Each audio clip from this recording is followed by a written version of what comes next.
నమస్తే, welcome to NCN news. నేను కళ్యాణి. బులెటిన్లో ముందుగా హెడ్లైన్స్ చూద్దాం. ఆర్యవైశ్యులకు వీరభద్రరావు చేసిన సేవలు చిరస్మరణీయం. రాష్ట్ర మంత్రివర్యులు కందుల దుర్గేష్.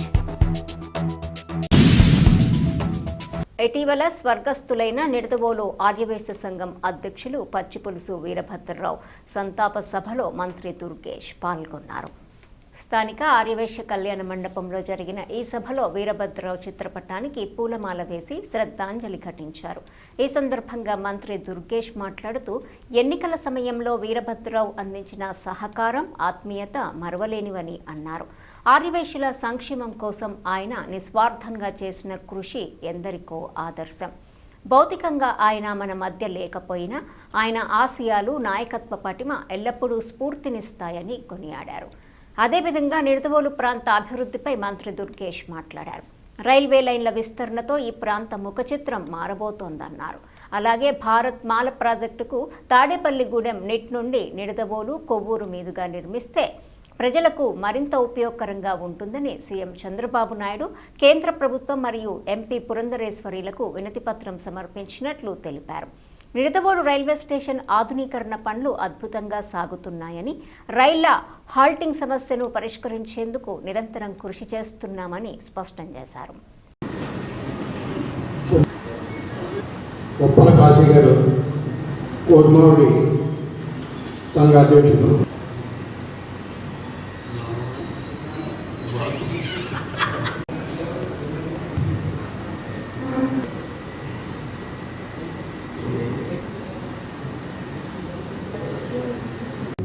వైశ్య ప్రముఖులు ఆదినాయుడు గారు, వేదిక మీద ఉన్నటువంటి వైశ్య కుల బాంధవులు శ్రీ కొండాడు రామ్మోహన్ రావు గారు తెలియజేస్తూ పచ్చిపులుసు వీరభద్రరావు గారితో ప్రత్యక్షంగా నాకు పరిచయం ఏర్పడింది. నేను ఇక్కడ వచ్చిన తర్వాత నేను ఎన్నికల సందర్భంలో ప్రచారం చేస్తున్నప్పుడు మిత్రులందరూ కలిసి, వారందరితో కలిసి, వైశ్య ప్రముఖులతో కలిసి వీరభద్రరావు దగ్గరికి వెళ్ళి వారి పాదపద్మానికి నమస్కారం చేసి ఆశీస్సులు తీసుకున్నాను.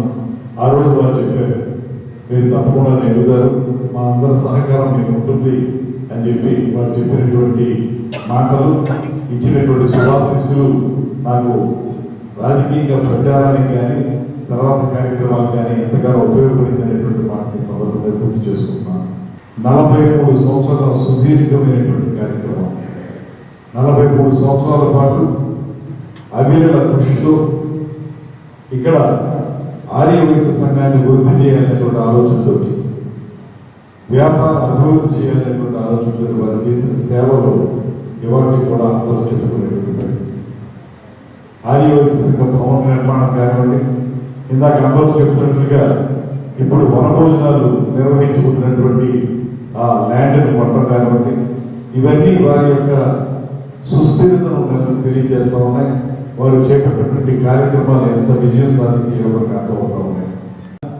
ఆ మనిషి యొక్క గొప్పతనాన్ని మాట్లాడుకున్నప్పుడు ఆయన మరణించారనడానికి వీల్లేదు, ఆయన జీవించే ఉన్నారనేటువంటి మాట మనం నమ్మాలి. అది మనిషి యొక్క వ్యక్తిత్వం వల్ల కానీ, నాయకత్వ పటిమ వల్ల కానీ, లేకపోతే మంచి మనసు వల్ల కానీ ఆ రకమైనటువంటి మాట వస్తుంది. ఇవాళ అందరూ కూడా వీరభద్రరావు గారు లేని లోటుని ఎంత వెలిదిగా వారందరూ అనుభవిస్తున్నారనేటువంటిది అర్థమవుతూ ఉంది.